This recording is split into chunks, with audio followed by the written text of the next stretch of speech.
All right, so let's talk about local business reviews. I mean, whenever we're talking to local businesses, whenever we consult for them stuff, the thing I always recommend, I'm just like, just get a bunch of reviews. Yeah. I mean, like, don't even focus on anything else right now. I mean, of course, do your business good. So getting local business reviews, let's talk about that. So you have something like 88 5-star Google reviews. That's just Google. Yeah.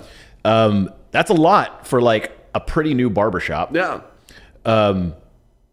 Like, how important are reviews to your business? It's been really fun seeing and learning how important they really are, because as you know, we've had our conversations. I've had a couple other friends reinforce the importance of reviews. We don't spend a dime on ads right now. No marketing spend, nothing, but just focusing on reviews. Thankfully, we have a huge amount of unprompted reviews that are like essays. The more we've grown our reviews on Google, it's been amazing how many more people come in, as opposed to just saying, oh, I walked by yesterday, I saw it, I wanted to come check it out, which is great. Now it's way more people saying, oh, I looked up Barbershop on Google and I found you guys, which is wonderful. And the reviews have definitely positioned us in a much better way from an SEO standpoint. The reason I like asking someone like you is because like it's difficult to track. Yeah. So people are like, well, is there like evidence that it brings in more people? It's just like, I think that's just how people search businesses. It is. Like they search on their phone. Google's smart enough to know where you are, and it shows you. Google, I think, from an SEO standpoint, to what you're saying, positions you higher too. Yeah. Yeah. Now, do y'all, I mean, I'm assuming you do the whole thing. Like, did you know about local reviews before? Or did you have to learn it? Like, where did that come from?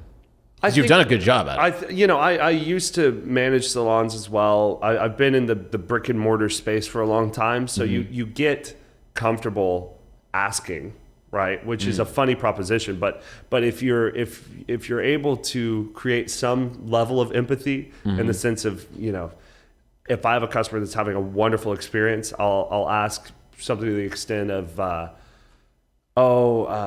thank you so much for coming in. If you wouldn't mind leaving us a Google review, it's like gold for us right now. Being a new business helps out with that immensely. So I'd say that it's a little bit of having a lot of experience being in brick and mortars, but also patronizing a lot of businesses. If you've been to a lot of businesses, you start learning the flow of how to ask for a review, how important are reviews.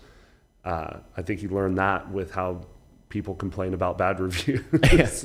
Well, I've talked to restaurant owners, and especially old school ones that have been doing restaurants for the past 20 plus years when Yelp and stuff wasn't a thing.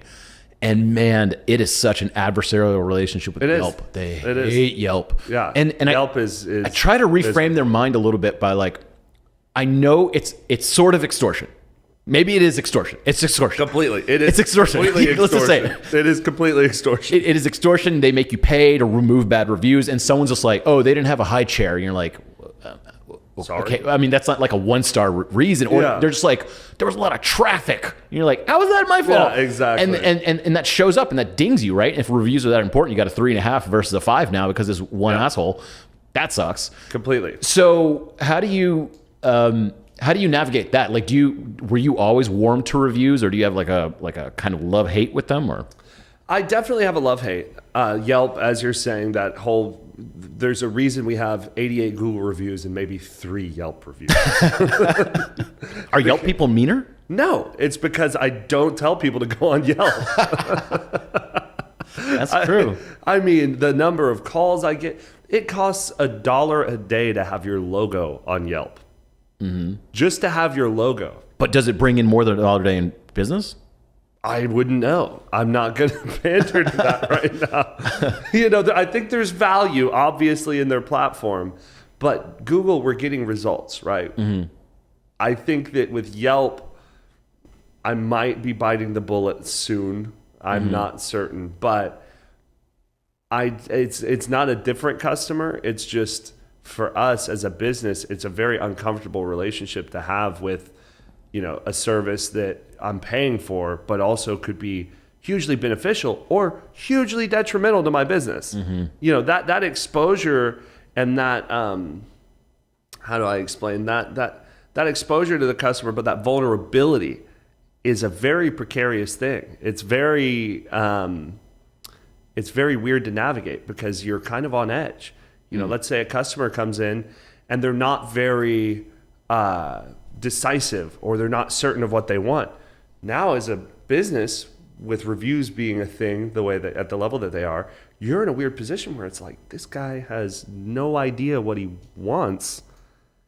Hopefully we're giving him, like you navigate it through the consultation, but some guys, they're just like, yep, let's go, let's do it. And you're like, all right, this should be great. I think you're going to love it. Like, maybe look like Brad Pitt, and you're like, bro, it ain't the hair. I know. And you're kind of sitting here going, I really hope they enjoy this, because otherwise they could say, man, worst haircut experience ever. And it's like, why? What, and I'm very blessed we have not had any of those situations. And as a business owner, I'm very, owner operator, I'll say, I'm very, very diligent about making sure I'm present and able to assist with any uncomfortable customer situations. I think the extent that we have is maybe a guy asks for something and we're providing it, but it's not quite what they want, so they're a little nervous about how it's turning out, and alleviating that with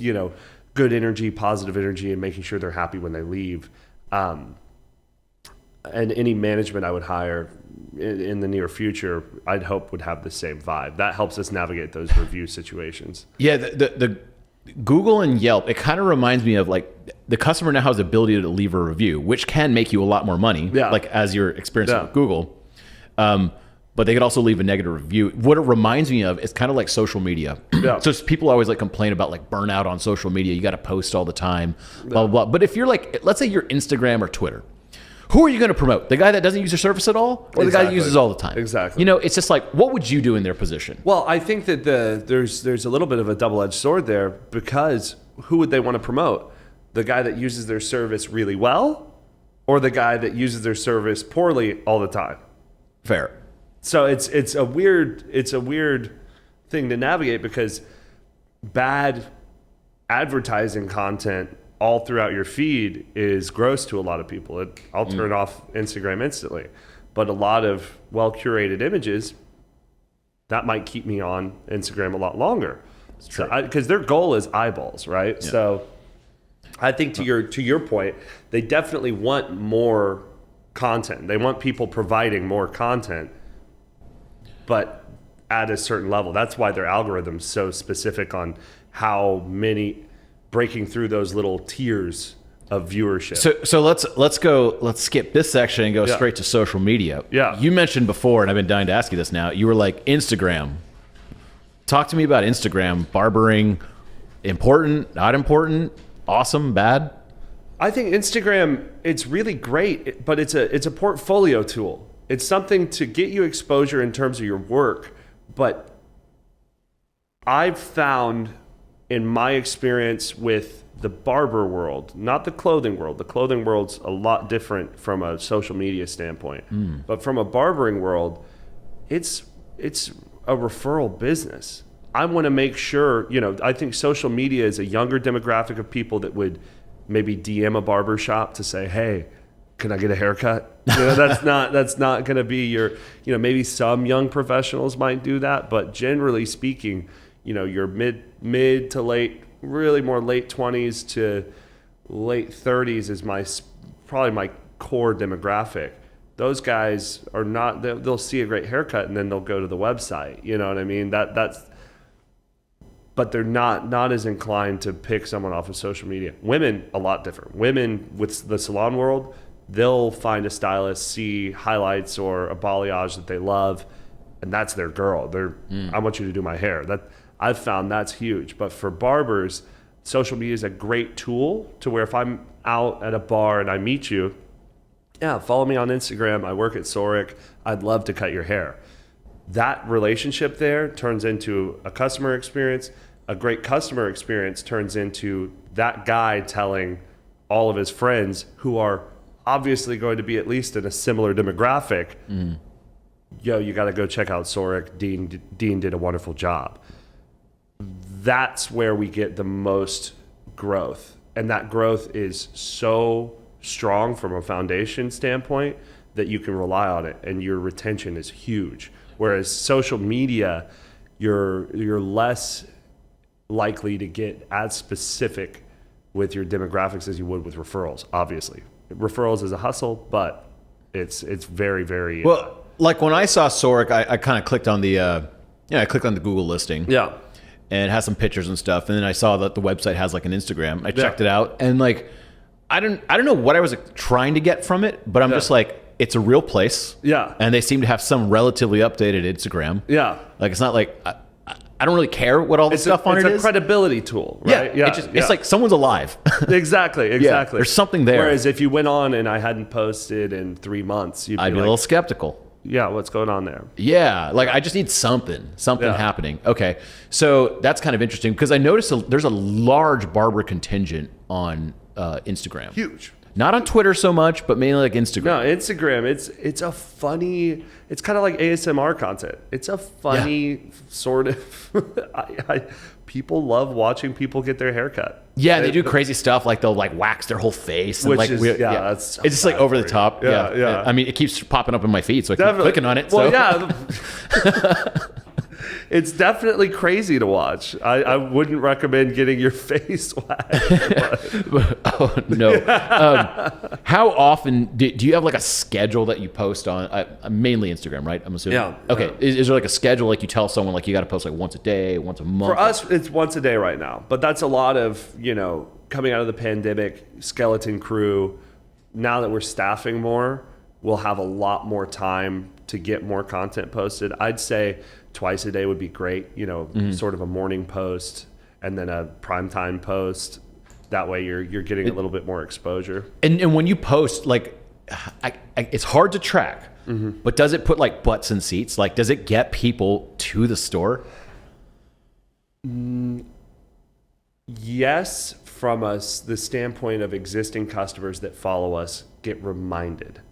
I've posted stories and have had 3 clients book because they go, oh shit, I do need to get my hair cut. Right? But new customers, I don't think you have the reach unless it's paid.